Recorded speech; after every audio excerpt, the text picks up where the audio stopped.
In this topic, we are going to understand sources and approaches for the history of modern India. These include the categories of official records, central government archives, state government archives, records of intermediate and subordinate authorities, and judicial records. Apart from these, there are private archives and archival sources available abroad. So we are going to cover these topics. Stay connected till end. First thing, you need to understand what are the archives. Archives refers to the collection of historical records and documents that are usually primarily source documents. Those documents that have been created as a necessary part of some activity, administrative, legal, social or commercial. They are unique original documents not consciously written or created to convey information a future generation, but an important part of the archives relating to the modern India or the official records like the papers of government agencies at various levels. The records of East India Company provide detailed account of trading conditions during the period of 1600 to 1857. When the British Crown took over the administration, it also kept a large variety and volume of official records. These records help historians to trace every important development stage by stage and follow the process of decision making and the psychology of the policy makers. And these records of the other European East India companies like the Portuguese, Dutch and French are also useful for constructing the history of 17th and 18th century. They are primarily important for the point of view of economic history, but much can be gathered from them about their political setup as well as there is also many contemporary and semi-contemporary works such as memoirs, biographies and travel accounts, which given us an interesting as well as an useful glimpses into the history of 18th and early 19th century. Besides that, the newspapers and journals made their appearance in the later part of the 18th century, and they provide very valuable information on almost all the aspects of Indian society, especially in the 19th and 20th century.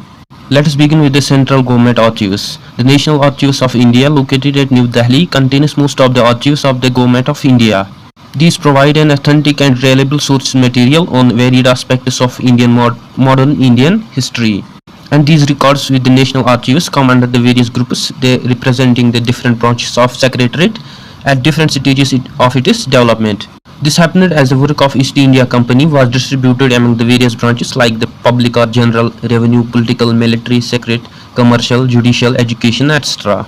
And a separate setup of records was kept for each of these branches or departments, with the appointment of James Raynal as the first Surveyor General of Bengal in 1767. The Survey of India began to significantly map the unknown regions of the country and its bordering lands. The records of the Survey of India as well as the journals and memoirs of the surveyors provide valuable information not only in geographical matters but also in contemporary social economic conditions and other important historical aspects. And the proceedings of the public, judicial and legislative departments provide ample data for studying the social and religious policies of colonial government. The government policies on education and the growth of education system during the colonial rule are mentioned in the educational records of the Central Archives. The papers bearing on the emergence of nationalist movement were the part of the public series of a Home Department records, but in 1907 a new series of records, Home Political, was started to deal exclusively with the political and communal issues. And these records of the Reformist Office are very useful for an analytical study of the constitutional development from 1920 to 1937. Now the archives of state government. It is the source material in the state archives comprise the records of the former British Indian provinces and erstwhile princely states which were incorporated in the Indian Union after the 1947, and the foreign administrators other than those of British.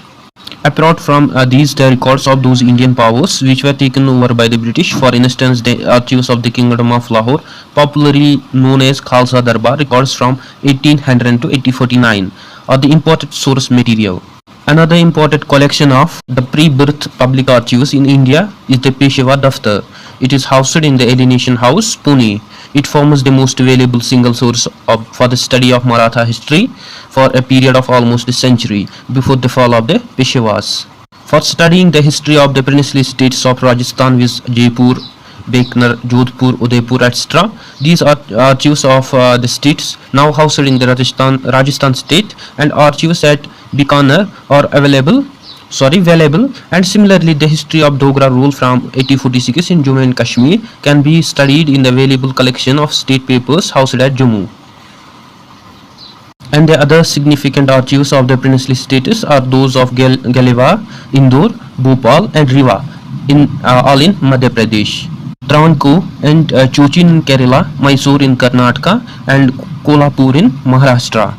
Now the archives of three presidencies. The early records of Fort William's Bengal Presidency were lost during the siege of Calcutta in 1756, but the archives of Bengal Presidency after the British victory at Plassey have survived more or less in a complete series, which are partly available in the National Archives of India and partly in the State Archives of West Bengal. And the records of these Madras Presidency begin from 1670 AD, and these include the records of the Governor General and the Council of Fort St. George. In these records, there is a plenty of information bearing on the rise of East India Company as the political power in the south and in the Deccan, including the Anglo-French struggle and the English conflicts with other Indian powers. And the archives of Bombay Presidency housed in the Maharashtra Secretariat Record Office, Mumbai, are extremely useful in studying the history of Western India, Maharashtra, Gujarat, Sindh, and the Kannada-speaking districts of erstwhile Bombay Presidency, which were incorporated in Mysore in 1956. Now the archives of other European powers. The archives relating to the Portuguese preserved in Goa, mainly belonging to the period from 1700 to 1900, are available for the history of Portuguese possession in India. The orders and dispatches from Lisbon received in Goa, and these responses and reports dispatched from India to Portugal, and these constitute the most significant historical material among the Portuguese archives. The Dutch records of Cochin and Malabar are the Madras Record Office, and those of the Chinsura in the State Archives of West Bengal.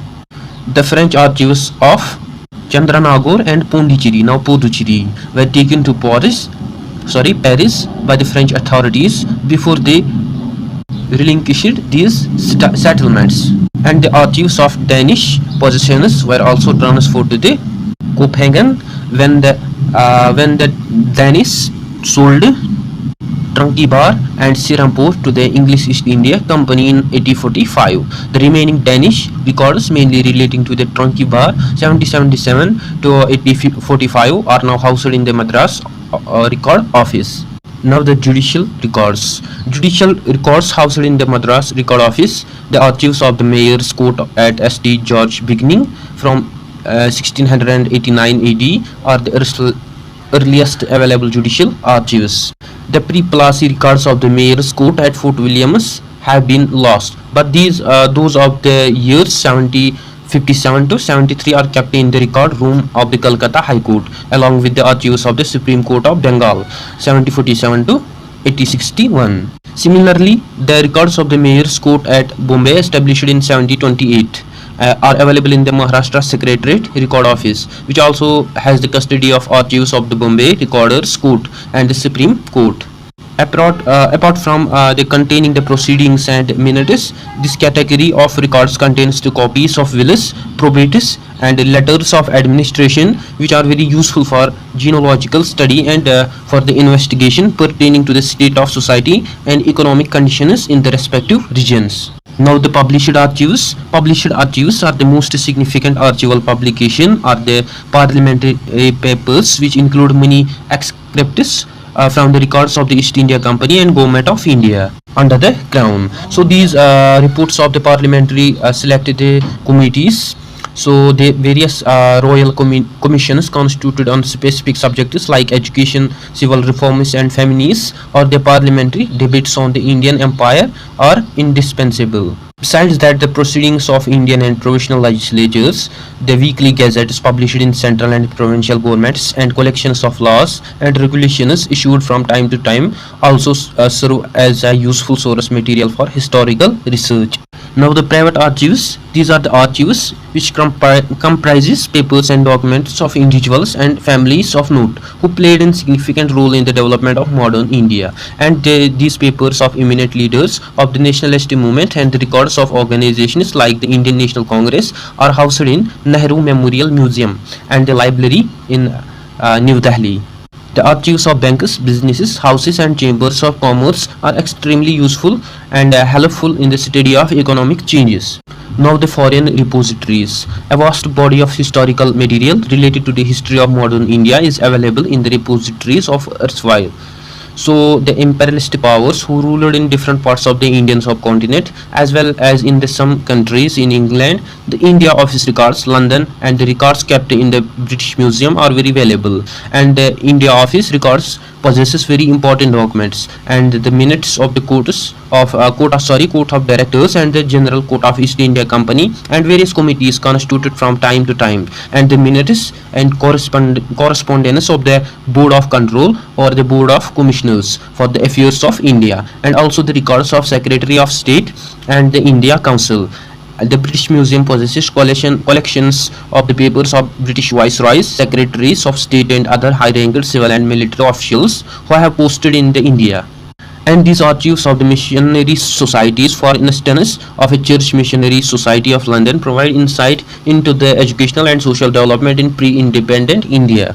The Archives Nationales Paris and the archives of French Ministries of Foreign Affairs, Colonial and War have been recorded that they throw light on the history of French possessions as well as socio-political conditions. Besides that, the records of the Dutch East India Company is also available in Rijksarchief, The Hague, and that of the Danish and Portuguese are kept in the Copenhagen and Lisbon respectively. Apart from the archives of European nations, the archives preserved in Pakistan are also the utmost important, and the West Pakistan Records Office, Lahore Record Office, Peshawar Record available in Sindh, etc. They give information about the regional history of the Indian subcontinent, besides the shedding light on Indian relations with Afghanistan, Iran and other neighboring countries in the colonial era.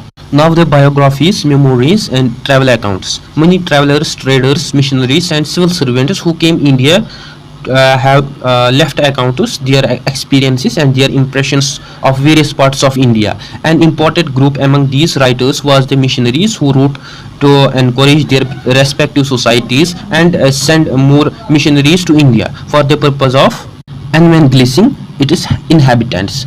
In this genre, Bishop Herbers General and Abbes Dubies Hindu manners and customs provide useful information on the socio-economic life of India during the period of decline of the Indian powers and the rise of the British. Some of the famous British travelers who wrote travel accounts were George Foster, Benjamin Hygiene, James Burness. He wrote narrative of the visit to the court of Sydney. Alexander Burnes travels into the Bokhara. C.J.C. Davidson, he writes diary of the travellers and adventures in Upper India, and also the John Butler, he writes the travels and adventures in the province of Assam. And the famous non-British travellers who wrote about the India include the Victor Jacquemot. He wrote the letters from India describing the journey in the British dominance of India, Tibet, Lahore and Kashmir during the years of 1828, 1829 and 1831. Baron Chowdhury travels in Kashmir and the Punjab, and the William Morrowcroft. These travel accounts are indispensable and they are generally reliable sources for constructing the history of modern India, especially as they supplement the official papers. Now the newspapers and journals. Newspapers and journals of the 19th and 20th century published in English as well as in the different vernacular languages from an important and authentic source of information for the construction of history of modern India. The first attempts to publish newspapers in India were made by disgruntled employees of the East India Company who sought to expose the malpractices of private trade. For instance, in 1776, William Walters, being cursed by the court of directors for private trading, resigned from the company, and he announced his intention to publish a newspaper. And the official response to Walters' scheme was strong, and his plan ended before the materializing. In 1780, James Augustus Hickey published the first newspaper in India, entitled the Bengal Gazette or Calcutta General Advertiser. Hickey's press was seized within 2 years, owing to its outspoken criticism of government officials. Afterwards, many publications appeared, such as the Calcutta Gazette in 1784 and the Madras Courier 1788 and the Bombay Herald 1789. And the newspapers and journals of the early period primarily aimed at catering to the intellectual entertainment of the Europeans and Anglo-Indians. From the second half of the 19th century, many powerful newspapers appeared, edited, published by distinguished and fearless journalists. Interestingly, near one-third of the founding fathers of Indian National Congress in 1885 were journalists. Some of their publications were The Hindu and Savade Samidran under the editorship of G. Subramaniam Laya, Kesari and Maratha under the Bal Gangadhar Tilak, Bengali under the Surindranath Banerjee, Amrita Bazar Patrika under the Sisar Kumar Ghosh, and Motilal Ghosh Sudharak under the Gopal Krishna Gokhale, under Miral under Anand Sen, Voice of India under Dadabhai Naoroji, Hindustan and Advocate under G.P. Verma, and the Tribune and Akbari Aam in Punjab, Indu Prakash, Dayan Prakash, Kal and Gujarati in Bombay, and the Som Prakash, Bangnavasi and Sadarni in Bengal were other noted newspapers of the time, and the Indian nationalists and revolutionaries living abroad published newspapers and journals. Indian sociologists London Swami Krishnavarma, Bande Mataram Paris, Madam Comma, Talwar Berlin, Virendranath Chattopadhyay, and the Gaddar San Francisco Lala Hardayal to infuse a feeling of nationalism among the Indians living abroad. Newspapers depict almost all aspects of life in colonial India from around the 17th century onwards. From the 19th-20th century onwards, newspapers tracked the major events during the freedom struggle. However, newspaper accounts can be seen as unprejudiced or completely objective, and the accounts that were published in newspaper in London by the pro-British Raj people were bound to be different from the report of an Indian nationalist paper. Now, oral evidence. Oral history refers to the construction of history with the help of non-written sources. For instance, personal reminiscence. Oral sources allow historians to broaden the boundaries of the discipline and corroborate their findings from other sources of the history. However, many historians remain skeptical of their veracity of oral history. Now, the creative literature. Creative literature, it was the most significant outcome of the Indo-European contact, was the literary genre of the novel, which emerged in the latter half of the 19th century, and the first important writer of that period was Bengali novelist Bankim Chandra Chatterjee in 1838 to 1944. His novels are mostly historical, and the best known among them being Anand Mat in 1882, noted for its powerful lyric Vande Mataram, a depiction of Sannyasi revolt in 17th-60th century. His last novel, Rajishma, can be called the grand final of his remarkable career. Icharam Suryaram Dayasi, 1853 to 1912, was a fine scholar of medieval Gujarati literature history. His first novel was Hindi Ani Britannia, was one of the earliest Indian novelists with political overtones. Tamil writers like Girja Devi and Ramatrithamal, who wrote the Mohana Rajani in 1931 and the Dasi Kalin Mosawali in 1936 respectively, also made the novel an effective vehicle for social affairs or experience. G.V. Krishna Rao, Kilu Bomalu, the Puppets, 1956 in Telugu, was concerned with the moral aspects and behavior of the rural people.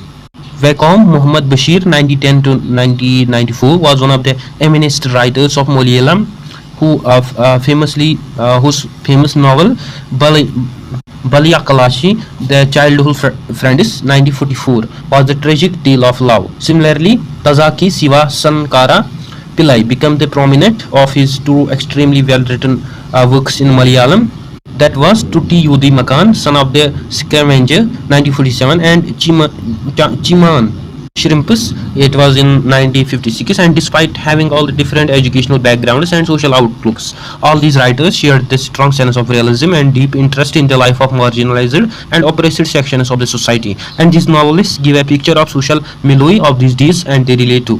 Now, the painting, some information regarding the painting. The socio-economic, political and cultural life during the colonial period can be obtained from the painting of that period. The company paintings, also referred as Patna Kalam, it was emerged under the patronage of the East India Company, and they picturized the people and senses as they excited at the time. trades, festivals, dances, and the attire of the people are visible in these works. Company paintings continued to be popular in 19th century until the introduction of photography in India in the 1840th century, and the pictorial images produced by the British and Indians, paintings, pencil drawings, etchings, posters, cartoons, and bazaar prints are especially important records of the Great Revolt of 1857. The British pictures offer images that were meant to provoke a range of different emotions and reactions. Some of them commemorate the British heroes who saved the English and repressed the rebels. Relief of the Lucknow painting by Thomas Jonas Barker in 1859 is one of such example. So another painting of this period is Memoriam by Joseph Newell Patton, recorded in painting 2 years of the revolt of 1857. One can see English women and children huddled in the circle, looking helpless and innocent, seemingly waiting for the inevitable dishonor, violence, and death. These paintings of mutiny period are important for the historian to interpret and understand the worldwide views of the British and the Indians regarding this major event. Kali Ghat painting that came to fore in Calcutta in the 19th century depicted not only the mythological figures but also the ordinary people engaged in their everyday lives, and the latter pictures captured the social changes taking place in the Calcutta of the time, and these paintings made a comment on the social evils of the time, and some of the paintings satirized certain modes of adopted by the people of the time. In the last decades of the 19th century, a new art movement emerged which received its primary stimulus from the growing nationalism in India. Artists like Nandalal Bose and Raja Ravi Verma were representatives of this trend. In the rise of Bengal school led to the Abhindranath Tagore. It was a nephew of Rabindranath Tagore, E.B. Havel, who joined the art school in Calcutta as principal, and Ananda Kentish Kumaraswamy. It was the son of important Tamil political leader in Sri Lanka, played a vital role. So many of these paintings of a new trend primarily focused on the themes of Indian mythology and cultural heritage. They are very important sources for studying the modern art movement in India and for the art historians. Besides that, you have to remember these important pointers. Archival materials. These consists of public, private, and foreign repositories. Public archives include the archives of Government of India, archives of state government, archives of 3 presidencies of Bengal, Madras, and Bombay, and judicial records. Private archives, papers and documents of individuals and families of note who played a significant role in the development of modern India. Foreign repositories, Indian Office records in London, Record Office Lahore, etc. Biographies and memories, accounts of travelers, traders, and missionaries and civil servants during the 18th and 19th century, as well as the memories written by Indian leaders during independence movement. Newspapers and journals published in India as well as abroad. Others, oral tradition and creative literature. I hope you find this video informative. Thank you for watching it.